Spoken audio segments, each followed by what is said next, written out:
बिस्मिल्लाहिर्रहमानिर्रहीम। पाकिस्तान और दुनिया भर से देखने और सुनने वालों को फैज़ान भट्ट का सलाम। नाज़रीन, सियासी गुफ्तगू तो हम यहाँ पर करेंगे, लेकिन सबसे पहले अगर कोरोना की बात की जाए, जिस तरह वो लपेट में उसने लिया हुआ था पूरे पाकिस्तान को, पूरी दुनिया को, इसी तरह ही जो हम उससे लड़ते रहे, SOPs को फॉलो करते रहे, हुकूमत पाकिस्तान की जानिब से जिस तरह के SOPs बनाए गए, और अल्हम्दुलिल्लाह काफ़ी हद तक बाकी ममालिक की निस्बत से हमारे यहाँ पर जो कैजुअलिटीज़ हैं वो कम हुई हैं, जो मुतासिर लोग थे वो कम हुए हैं, रिकवरी ज़्यादा हुई है। तो ये सारा कुछ अवेयरनेस की वजह से है, SOPs को फॉलो करने की वजह से है। और इसी तरह अगर हम डेंगू की बात करें तो अब वो भी सर उठाने लगा है। और अगर सरकारी हॉस्पिटल्स की, इवन प्राइवेट हॉस्पिटल्स की भी बात करें तो वहाँ पर काफ़ी हमें क्राउड दिखाई दे रहा है, पेशेंट्स जो हैं वो काफ़ी हद तक हमें वहाँ पर दिखाई दे रहे हैं। और इस पर भी अगर हम SOPs को फॉलो नहीं करते, अगर हम जो हुकूमत की जानिब से बताया गया उस पर उसको फॉलो नहीं करते, तो नो डाउट अपने साथ साथ हम अपने अहलो याल, अपने दोस्त अहबाब को भी नुकसान पहुंचा सकते हैं। तो बारहा ये कहा जाता है, मैं हर प्रोग्राम में मेरी कोशिश होती है कि अवेयरनेस के ऊपर ज़रूर हम यहाँ पर बात करें कि अगर फॉर एग्जांपल लॉकडाउन ख़त्म हो गया, दैट डजेंट मीन कि कोरोना ख़त्म हो गया। इसी तरह जो ये डेंगू है, इसकी भी जो SOPs बताई गई हैं उसको ज़रूर फॉलो करें। और इसके बाद अगर हम सियासी सूरत हाल की बात करें तो सियासी सूरत हाल काफ़ी बिगड़ती हुई दिखाई दे रही है। हुकूमत महंगाई पे कंट्रोल नहीं कर पा रही, इस वजह से अपोजिशन के पास पॉइंट आ गया और अपोजिशन का कहना है कि अब हम धरना देंगे, हम एहतजाज करेंगे। इसके ऊपर शेख रशीद साहब का कहना था कि अगर वो करेंगे तो कानून हरकत में आएगा, कार्रवाई इन पर की जाएगी। तो क्या जब तक कोई गैर कानूनी अमल नहीं किया जाता, क्या उनके ऊपर FIR हो सकती है, क्या पुलिस पकड़ सकती है, इस पर भी हम बात करेंगे। उसके साथ अगर लाहौर की बात करें तो लाहौर को भी जो सिक्योरिटी एजेंसीज हैं उन्होंने तकरीबन उसको बंद कर रहे हैं, क्योंकि जो धरना चल रहा है सिंध इकबाल टाउन वाली साइड पर, वो जो धरना चाह रहा है उसकी वजह से उन्होंने कहा है कि हम इस्लामाबाद की तरफ लॉन्ग मार्च करेंगे, तो उसको भी रोका जा रहा है। उसके ऊपर भी इस वक्त अफरा तफरी की जो सूरत हाल है वो देखी जा रही है। अपोजिशन भी आ गई है कि हमने भी धरना देना है। तो इस पर अब आगे हुकूमत पाकिस्तान का लाए अमल क्या होगा, ज़िली हुकूमत का लाए अमल क्या होगा, और क्या जो वादे किए गए थे TLP के साथ, क्या उसको वादों को वफा किया जाएगा, या उसके अंदर जो भी बात है उसको क्लियर तो एटलीस्ट किया जाए। और अब फिर लोग दोबारा सड़कों पर आ गए हैं, ट्रैफिक की सूरत हाल बिल्कुल ख़राब दिखाई दे रही है। मेट्रो की या ऑरेंज ट्रेन की बात करें, वो भी कई जगहों पर बिल्कुल चल नहीं रही, वहाँ पर बंद कर दी गई है। तो इन सारी चीज़ों के ऊपर बात करने के लिए, महंगाई के ऊपर बात करने के लिए, लॉ एंड ऑर्डर की जो सिचुएशन है उसके ऊपर बात करने के लिए हमें पाकिस्तान, हुकूमत पाकिस्तान को जो रिप्रेजेंट कर रहे हैं, हमें ज्वाइन किए जो MN है डॉक्टर सिमी बुखारी साहिबा। मैम आपका बहुत शुक्रिया। जी, उनके साथ साथ मेरे जो दूसरे गेस्ट हैं किसी तारुफ के मोहताज नहीं है। अगर हम अदलिया की बात करें, वकला की बात करें, तो इनका एक बहुत प्यारा स्माइलिंग फेस अगर कोई अदलिया का या वकला बरादरी का होगा तो ये बिल्कुल वो हैं, और यंग। और सेकंड बात ये कि एक जो गुंडागर्दी की जाती है वकला की जानिब से, तो ये उसका साथ नहीं देते बल्कि उसके खिलाफ हैं, और ये कहते हैं कि हर चीज़ कानून के दायरे में होनी चाहिए। तो इस वक्त हाफिज़ इसराउल हक साहब भी हमारे साथ मौजूद हैं। आप साहब, आपका भी बहुत शुक्रिया सर। आपसे पहले मैं आप ही की तरफ आता हूँ सर। आपका भी बहुत क्राउड होता है, उधर अदालतों में बहुत क्राउड होता है, जिस तरह आप देख रहे होते हैं। तो उस पर ये जो डेंगू की अगर बात करें तो वहाँ पर आप लोग SOPs को फॉलो कर रहे हैं, और आप क्या देख रहे हैं कि अपडेट क्या है ज़िली हुकूमत की जानिब से, बिल्कुल जो उनकी स्ट्रेटजी है बिल्कुल ठीक जा रही है? आप सब। बिस्मिल्लाहिर्रहमानिर्रहीम। बहुत शुक्रिया फैज़ान भट्ट साहब। अहम सवाल है, और मौजूदा दौरे हुकूमत के तनाज़ुर में अगर देखा जाए जी जी तो मैं ये समझता हूँ कि ये एक ऐसी मौजी बीमारी है, डेंगू फीवर की बात करें, कि जिसने अवसर उठा ली है। पहली बात तो ये है कि जब कोरोना सिचुएशन बनी थी उस वक़्त भी अदालतों के अंदर एक प्रॉपर एडमिनिस्ट्रेशन थी, एक प्रॉपर निज़ाम था, ठीक है, कि मास्क को ज़रूरी कर दिया गया था, सैनिटाइजर्स का प्रॉपर इस्तेमाल हो रहा था। जी इन दोनों चीज़ों को साथ लेके, तीसरा हम लोगों ने जो सोशल डिस्टेंस था जो गवर्नमेंट की तरफ से था, हमने हद्दुल इम्कान कोशिश की कि उसको बरकरार रखा जाए। उसका नतीजा ये निकला, आप लोगों ने भी देखा, हम भी ये देखते आ रहे हैं कि काफ़ी हद तक अल्हम्दुलिल्लाह अदालतों के अंदर इस बीमारी से, इस वबा से हम लोग महफूज रहे। राइट। अब जो मौजूदा सिचुएशन है कोविड-19 के साथ साथ जो डेंगू फीवर वाली बात है, डेंगू बुखार की बात करें, मॉस्किटो की बात करें, गो के ये होगा, लेकिन जो अदाद शुमार बताते हैं कि इस सूरत हाल से निमटने के लिए गवर्नमेंट ने जो पॉलिसी बनाई है कि पानी को वहाँ पर ठहरने नहीं देना, तो मैं ये समझता हूँ कि अदालतों के अंदर पहले तो ऐसा कोई निज़ाम है नहीं है कि जहाँ पर पानी का ठहराव हो। अच्छा। कोई ऐसी कोई टैंकियाँ तो बनी नहीं हुई हैं, जो भी एक आधी टैंकी है जो कि बड़ी है और मैं ये समझता हूँ वो बिल्कुल सेफ है। इसके अलावा पानी के ठहरने की कहीं पर भी जगह नहीं लेकिन है। आप सब अगर बात की जाए कि पूरी अदालत के अंदर आपने देखा होगा कि वहाँ पर एसीओं का इस्तेमाल होता है, एसी वहाँ पर एयर कंडीशन लगे होते हैं, तो जो उनका पानी बाहर आ रहा था उसको भी ये कहा जाता है कि उसको भी फेंकना चाहिए, उसको वहाँ पर इस तरह नहीं रखना चाहिए, क्योंकि वो अक्सर आप देखते हैं कि बास्केट के अंदर ही सारा पानी इकट्ठा होता है। बट साहब पिछले 1-1.5 महीने से जो हम लोग सिचुएशन देख रहे हैं अदालतों के अंदर कि पानी को वहाँ पर ठहरने नहीं दिया जाता, ठीक है। वो वहाँ पर जो अमला मौजूद है वो वक्फे के साथ जो है वो पानी को निकाल के साइड पे कर देता है। इस तरह से ये जो अच्छा एक बात ये है, जो मॉस्किटो की पैदाइश की बात की जा रही है ना, वो बिल्कुल साफ पानी की बात की जा रही है कि वहां पर इसकी जो ना वो प्रोडक्शन हो रही है, ना कि ये वो पानी जो कि एक स्मेल्ड है, जो मैं समझता हूँ कि ये उसको कंडेंस करने के बाद ना वो जो उसके मतलब एयर की बात करें, उसको कंडेंस करने के बाद वो जो वहाँ पर मौजूद है उसके बाद ये पानी बन रहा है, तो ये इतना ये वो तो वैसे ही जो ना वहाँ पर मॉस्किटो तो पैदा होने की गुंजाइश ही नहीं है, वो तो वैसे मुजरे सेहत है। लिहाजा जिस पानी की बात की जा रही है जहाँ पर ये मॉस्किटो की पैदाइश हो रही है वो सिर्फ और सिर्फ साफ पानी है और उसके भी खास औकात हैं, सुबह के वक्त में और शाम गुरूब आफ्ताब के वक्त उसको कहा जा रहा है कि उस वक्त में इसकी नशो नमा हो रही है। इसके अलावा जो दीगर औकात हैं उस वक्त में इसकी प्रोडक्शन नहीं हो रही। चलें ठीक है। अरे मैं मैम आपकी तरफ आता हूँ। पहले तो बहुत शुक्रिया कि आपने टाइम दिया, बल्कि आप कल इजलास में भी थी नेशनल असम्बली के, तो उम्मीद है कि आप कोई हमें कुछ खुशखबरी ज़रूर सुनाएंगे और आवाम को भी खुशखबरी ज़रूर सुनाएंगे कि शायद महंगाई में थोड़ी सी कमी आ जाए। लेकिन सबसे पहले मैं डेंगू की बात करूँगा। आप क्या समझते हैं कि अगर हम शहर लाहौर की बात करें तो डेंगू के लिए जो SOPs या जो स्ट्रेटजी अपनाई गई, आप बिल्कुल उससे मुतमईन नहीं है, इसमें मज़ीद भी कुछ चीज़ें ऐड होनी चाहिए? देखिए गवर्नमेंट के लेवल पे तो हम लोग अल्हम्दुलिल्लाह काफी तस्वीर के जिस तरह से हम जगह जगह स्प्रे करा रहे हैं। हमने हेल्थ डिपार्टमेंट हमारा पूरे शहर में इस वक्त बहुत एक्टिव जहाँ जहाँ पे केसेस नजर आते हैं या जब आप स्प्रे करवा रहे हैं लोगों के स्पेशली घरों में जाके लार्वा के चेक किए जा रहे हैं। अगर कहीं पे नजर आता है तो उधर उसका स्पेशल वार्निंग देते हैं और उधर और पानी खड़ा ना हो, ये सब कुछ हिदायत जारी की हुई है। और ये जैसे आपने अभी सुना कि शाम के वक्त मच्छर ज्यादा निकलता है, ये कोरोना की तरह से सांस के थ्रू फैलने वाली बीमारी नहीं है, ये सब मच्छर की वजह से होती है और वो शाम को ज्यादा उसकी बारिश होती है। तो हम ये लोगों को भी यही कह रहे हैं कि स्पेशली बच्चों को शाम के वक्त कहते हैं मास्क लगाएं और कॉइल लगाएं ताकि इस तरह की मच्छरें उनसे महफूज रहे। इसके अलावा हमने एक्सपो सेंटर में लाहौर में स्पेशल जो है पहले कोरोना के लिए बनाया था, वही हमने जो है एरिया वो डेंगू के पेशेंट के लिए मुख्तम कर दिया है। और अल्हम्दुलिल्लाह हमारे पास प्रॉपर मिकदार में बेड्स भी अवेलेबल है, हमारे पास सारी सहूलियात है और इस तरह हमने कोविड से अल्लाह की बीमारी से काबू पाया, तो डेंगू पे भी इंशाअल्लाह भी इसी तरह से काबू पाएंगे। इंशाल्लाह अल्लाह करे जिस तरह आप लोग कह रहे हैं इसी तरह काम चलता रहे और जो डेंगू उसको कंट्रोल किया जा सके। लेकिन अगर हम अस्पतालों की मैम बात करें तो अस्पतालों के अंदर जो बेड्स हैं वो बिल्कुल कम है। इवन DG हेल्थ से जब बात हुई उन्होंने तो कहा था कि बिल्कुल यहाँ पर सब कुछ अच्छे की आवाज़ है, लेकिन हमारे जो सीनियर जर्नलिस्ट हैं असद शाह वो भी वहाँ पर कल भी वहाँ पर थे अस्पतालों में, आज भी वो वहाँ पर ही थे, तो वहाँ पर जगह बिल्कुल कम है। इवन वहाँ के जो डॉक्टर्स हैं वो ये कह रहे हैं कि हमें यहाँ पर मेडिसिन नहीं प्रोवाइड की जा रही, जिस वजह से 2 से 3 लोग जान की बाजी हार गए। तो ये हॉस्पिटलों को देखने के लिए कोई आपने इस तरह की कमेटी बनाई है कि जो हॉस्पिटल्स को जाके देखे कि आया वहाँ पर पेशेंट्स के साथ क्या सलूक किया जा रहा है?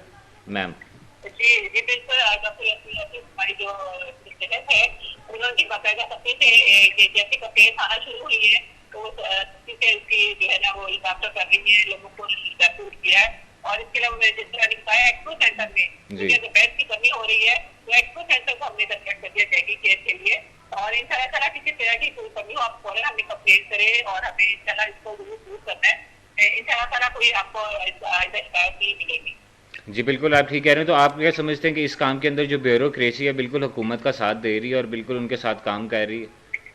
बस ये थोड़ा बहुत तो ये ब्यूरोक्रेसी जो है जब से हम आए हैं तो हर जगह से तक को बहुत किया जा रहा है। हम ये एक माफिया था हमारे छाया है जो हमारी महंगाई के भी हर किस्म के जो हमारे राह में रोड़े आ रहा है, लेकिन फिर भी हम हिम्मत नहीं हारेंगे और हमारे जो लीडर ने सिखाया वो कुछ भी नहीं लगे में आपके साथ उनके इंशाअल्लाह ताला हमारे महाज को लड़ रहे हैं। इस वक्त बहुत सारे महाज इकट्ठे हो गए, लेकिन इंशाअल्लाह ताला आवाज को हम अकेला नहीं छोड़ेंगे। जी बिल्कुल, अब पूरी उम्मीद है, पूरी कौम भी पाकिस्तान तहरीक इंसाफ के साथ खड़ी है, इसलिए आप लोगों को वोट भी किया था, इवन मैंने खुद भी वोट किया था। अल्लाह करे बिल्कुल इसी तरह। मैम अगर हम महंगाई की बात करें और स्पेशली कल जो इजलास हुआ है उसके बारे में कुछ बताइएगा कि महंगाई पर काबू पाने के लिए कोई नया प्लान बनाया गया खान साहब की तरफ से, आपने कोई पेश की हो, कोई समरी पेश की हो कि जिससे महंगाई पर हम थोड़ा सा कंट्रोल कर लें। जी जी जी बिल्कुल। एक तो हम लोगों ने जो सबसे अचार जो चीजें जो मेरी इस्तेमाल की खुराक में आटा गहरी दाल और घी, इस पे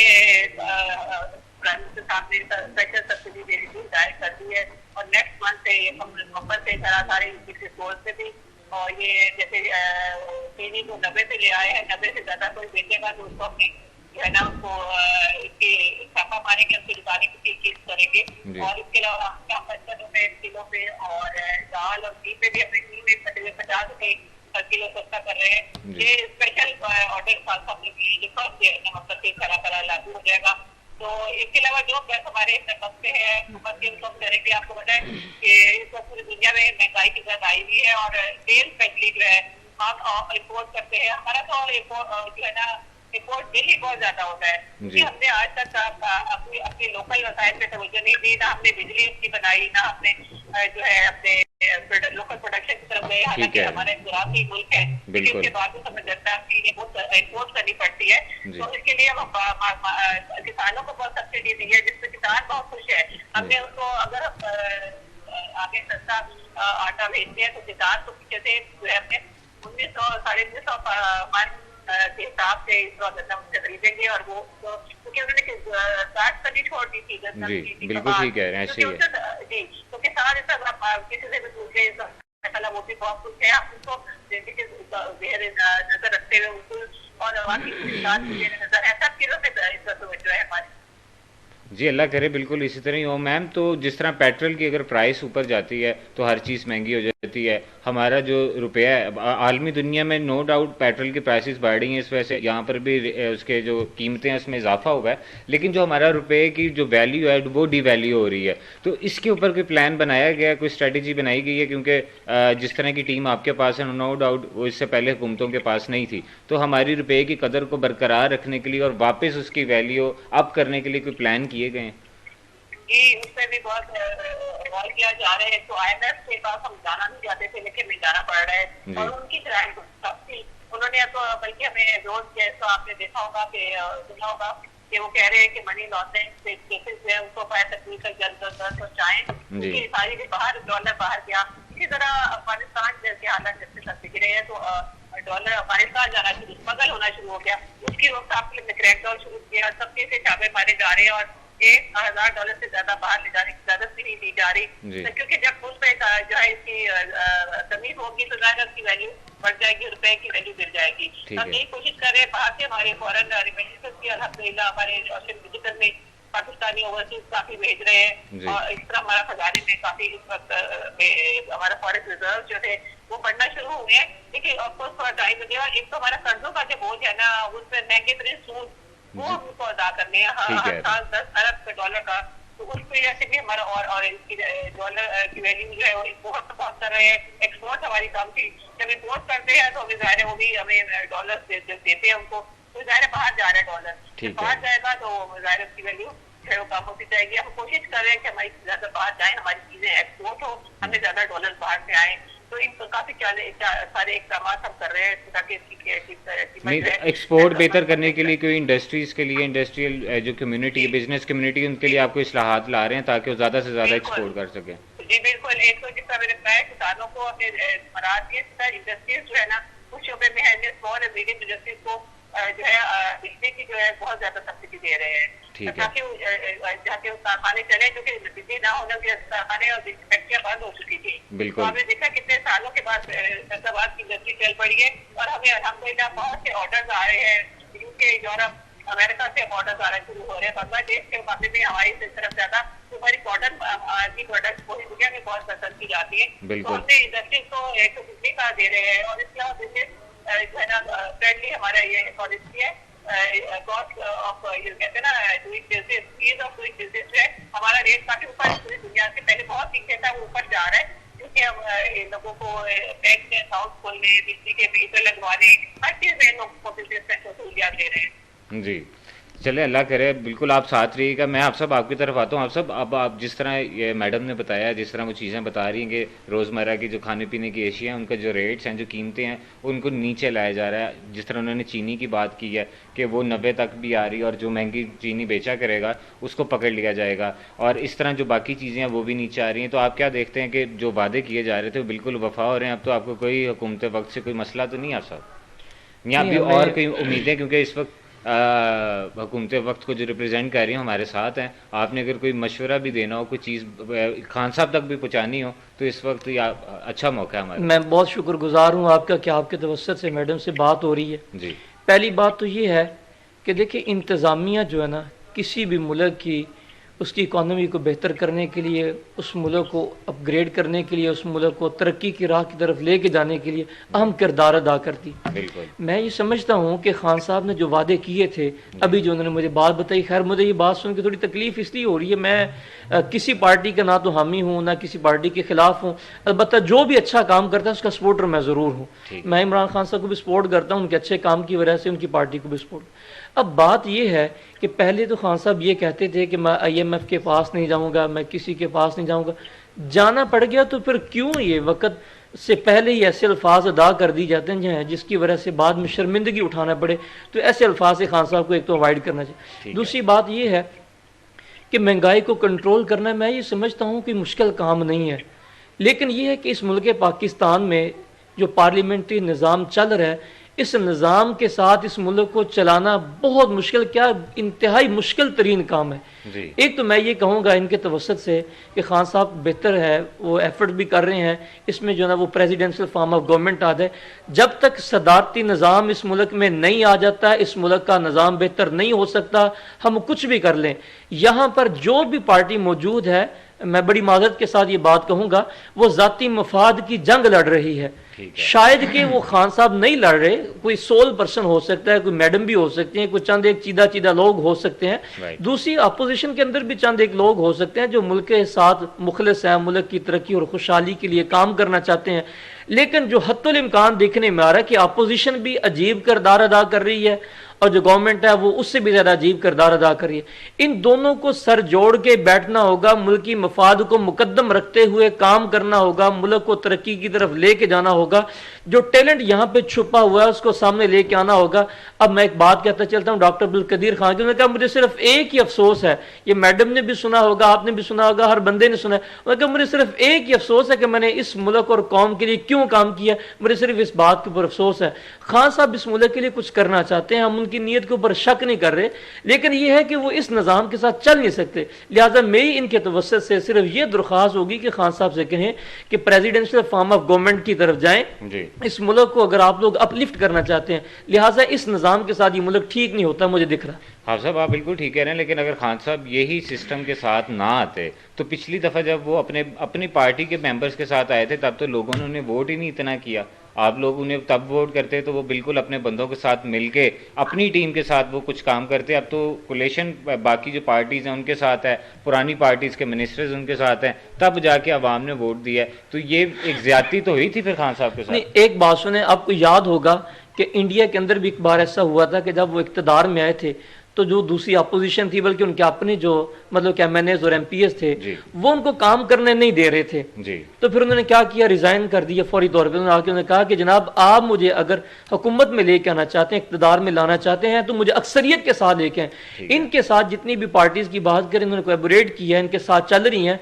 तो बदकिस्मती ये है कि वो सारे के सारे अपने मफाद की खातर चलें। एक बात, दूसरी बात ये है कि जब भी वो किसी पार्टी को, किसी मेजर पार्टी को, जैसे खान साहब ने अगर दूसरी पार्टियों के साथ इत्तेहाद किया या उन्होंने इनके साथ इत्तेहाद किया, तो डेफिनेटली उनके अपने कोई जाती मफाद जो हैं वो बीच में रखने के बाद कोई बात हुई होगी। अब इससे हट के बात नहीं हो सकती। तो जब तक ये गवर्नमेंट जो है या तो अक्सरियत में आ जाए, खान साहब अपनी ऐसी हुकूमत बना लें, या फिर सदारती निज़ाम ले आए, तो फिर ये मुल्क चल सकता है, अदरवाइज नहीं चलेगा। हाँ साहब, आप बिल्कुल ठीक कह रहे हैं, लेकिन ये देखें ना कि बेशक सारों के मफादात अपने, खान साहब को भी ये पता है, लेकिन जो एक एहतसाब का अमल है वो नहीं ये देख रहा कि हुकूमत के साथ है कोई या हुकूमत के खिलाफ है कोई, या हुकूमत से प्यार करता है या नहीं करता। हर किसी के ऊपर एहतसाब का अमल जारी है। इवन के जो सबसे बेस्ट फ्रेंड थे तरीन साहब की मैं बात करूँगा, तो तरीन साहब भी इस चीज़ के अंदर रगड़ा उन्होंने भी खाया सिर्फ ये मेरे ख्याल में तो ये बहुत बड़ी एग्जांपल है कि खान साहब के जो बेस्ट बडी हैं, बल्कि दूसरा खान साहब हम जंगीर तरीन को ही कह सकते हैं, तो उनके ऊपर भी केस बनाए गए और इवन खान साहब ने उन्हें अपने से दूर कर दिया। तो ये एक पॉजिटिव साइन नहीं है सर? आप बिल्कुल ठीक कह रहे हैं, लेकिन बात यह है कि जिस सिस्टम के साथ हम लोग चल रहे हैं वो सिस्टम इतना कमज़ोर है कि यहाँ पर किसी का प्रॉपर एहतसाब नहीं हो सकता। खान साहब ने अच्छा अप्रिशिएट किया, मैं अप्रिशिएट करता हूँ, अच्छा इनिशिएटिव लिया था उन्होंने कहा था कि रूल ऑफ लॉ होना चाहिए, सारे के सारे लोग कानून की नज़र में बराबर हैं, इसके ऊपर तो कोई दूसरी राय है ही नहीं है। लेकिन देखना यह है कि क्या ये जो एहतसाब का अमल है, क्या इस एहतसाब के अमल के साथ हम लोग किसी फैसले को मंतकी अंजाम तक पहुंचा सकते हैं कि नहीं पहुंचा सकते। याद होगा कि लास्ट दिनों में ये नैब ऑर्डिनेंस की बात हो रही थी, तो नैब ऑर्डिनेंस के हवाले से क्या है, मैं ये कहता हूं कि या तो इन अदारों को इतना खुद मुख्तार कर दिया जाए कि किसी दूसरे अदारे की इनके अंदर मुदाखलत ना हो। अगर ये मुदाखलत रुक जाए तो फिर ये ठीक है। अब देखिए खान साहब ने कुछ ना कुछ अमेंडमेंट्स की होंगी, मैं ये कहता हूं कि पार्लियामेंट का काम है लेजिस्लेशन करना, लेकिन कौन लोग लेजिस्लेशन करेंगे जो कानून के साथ वाकफियत रखते हैं, कानून को जानते हैं, कानून के बाबत हौनो रखते हैं। लेकिन वो लोग जिनको कानून का पता नहीं है, तो डेफिनेटली अगर मैं फिर कानून साजी की बात करूंगा तो मैं फिर एक खास पैरामीटर को देखते हुए, एक खास पैरामीटर में सोचते हुए कानून की बात करूंगा।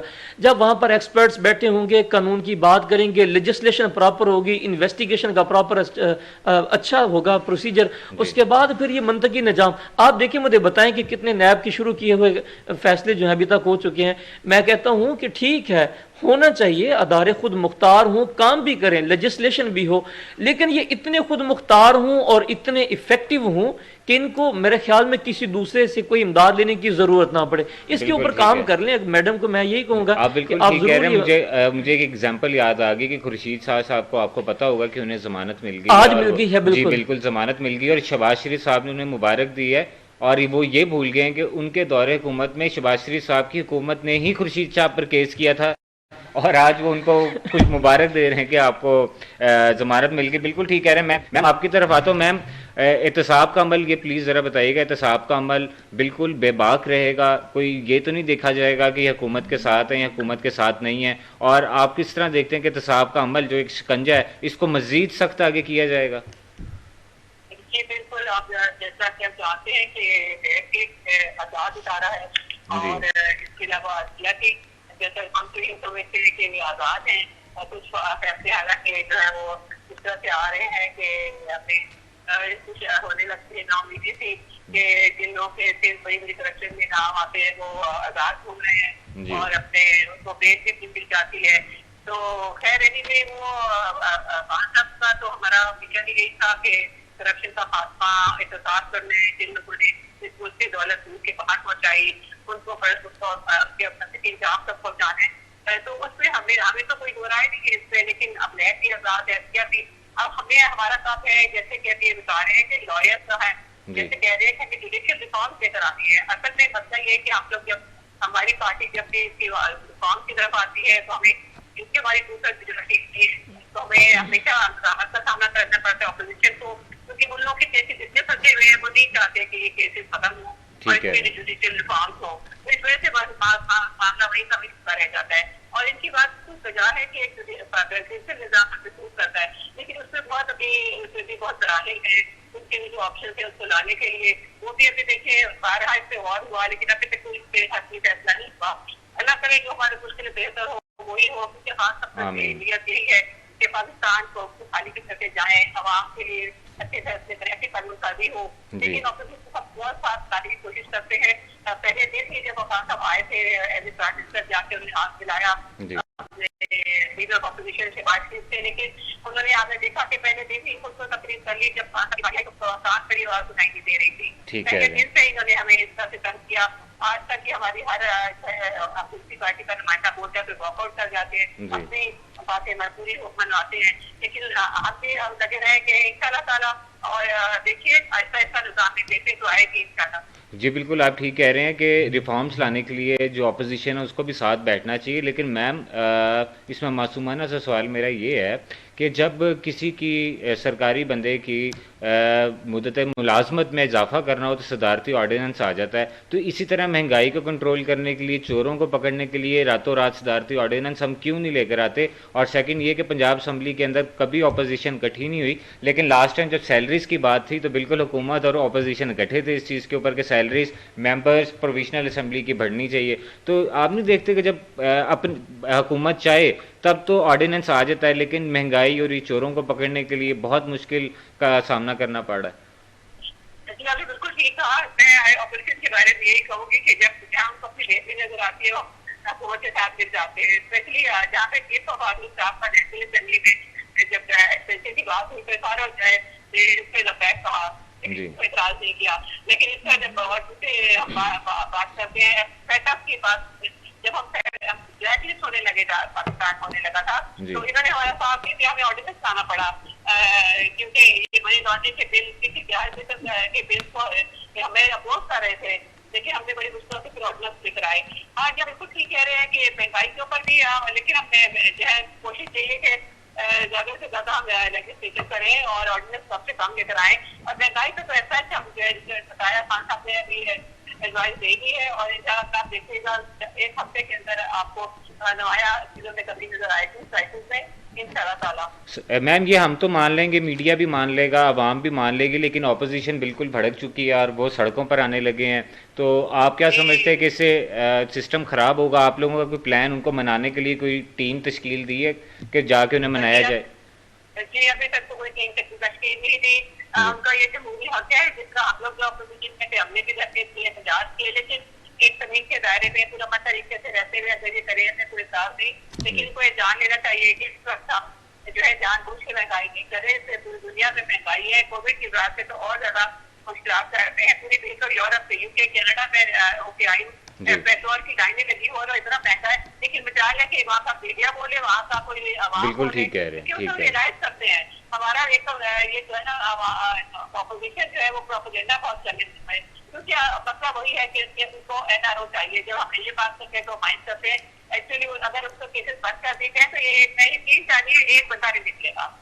ऑपोजिशन को मसला यही है कि उनके केसेस चल रहे हैं और वो समझ रहे हैं कि हमसे लगाए हैं, हालांकि केसेस भी सब इनके नैब के अंदर है और नैब भी इनके के लगाए गए थे। बिल्कुल आप ठीक कह रहे हैं। तो आप क्या समझते हैं कि जब ये धरने के लिए पीडीएम बाहर आएगी तो क्या अवाम उनके साथ होगी? क्योंकि वो तो कह रहे हैं कि सारा पाकिस्तान हमारे साथ बाहर निकलेगा।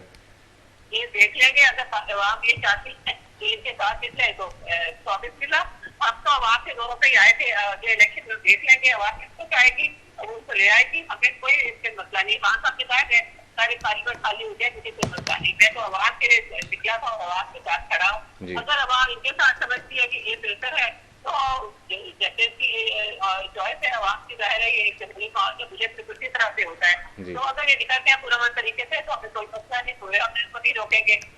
लेकिन मेरा नहीं ख्याल कि अवाम अब इसको आजमाइशों को दोबारा आजमाएगी और आप देख लेते हैं आज ही पता चल जाएगा आप इसका करना किसका चाहता है। बिल्कुल आप ठीक कह रहे हैं। तो मैम लास्ट में ये भी बताइएगा कि अगर ये आप गारंटी दिलवाते हैं आवाम को, स्पेशली ऑपोजिशन को, कि जब तक वो कोई इलीगल एक्टिविटी नहीं करते तब तक उनके ऊपर कानूनी कार्रवाई नहीं की जाएगी? हाँ वैसे वो धरने के लिए बाहर आए, पकड़ दकड़ नहीं होगी, कोई केस नहीं बनाए जाएंगे, वहाँ तक उन्हें पहुँचने में कोई मुश्किलात नहीं आएंगी, क्योंकि रास्ते में कंटेनर्स नहीं लगाए जाएंगे। बिल्कुल ये आप उन्हें गारंटी दिलाते हैं?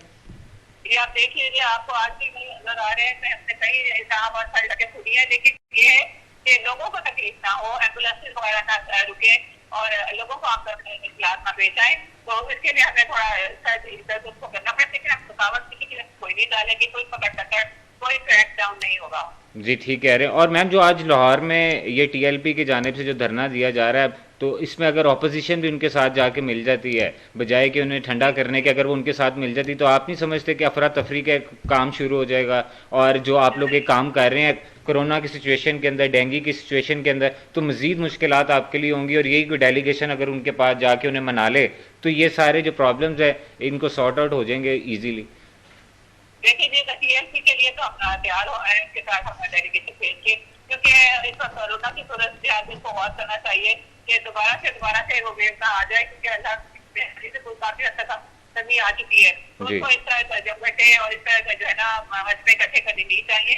और एक खतरा कभी का निजाम होता है तो डेफिनेटली हम लोग कभी भी नहीं चाहेंगे कि आवाम को परेशानी हो। हम डेलीगेशन भेजेंगे, बातचीत का रास्ते तो हमेशा खुले होते हैं। जी, बिल्कुल आप ठीक कह रहे हैं मैम। बिल्कुल वो जिस तरह कहा जाता है कि दामने वक्त में गुंजाइश नहीं रही, बिल्कुल इसी तरह ही है।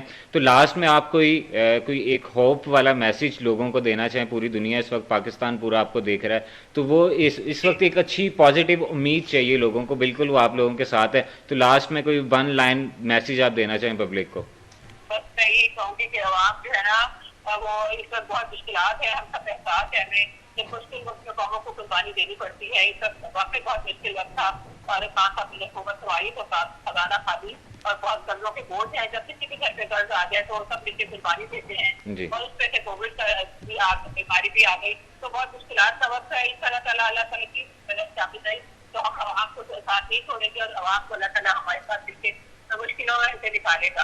जी बिल्कुल इंशाल्लाह, और ये आवाम के लिए बहुत एक पॉजिटिव मैसेज है और मुझे लगता है कि आपके मैसेज के बाद थोड़ा सा उनमें उम्मीद दोबारा जागेगी। आपसे मैं आपकी तरफ आता हूँ, आप ये सारी सिचुएशन को देखते हुए एक सियासी अगर आपसे ओपिनियन ली जाए, जो धरना भी हो रहा है वो टीएलपी का भी हो रहा है, ऑपोजिशन भी एक्टिव हो गई है और वो जो गवर्नमेंट है वो इतनी कोरोना की सिचुएशन और डेंगू की सिचुएशन के अंदर और जो IMF की शराइत है उसके बावजूद मुल्क को लेकर चल रही है, तो आप इस सारे सीन को क्या देखते हैं कि नुकसान अल्टीमेटली तो पाकिस्तान को होगा, लेकिन फ़ायदा किसे इस चीज़ का होगा कि पाकिस्तान को अगर नुकसान हुआ तो?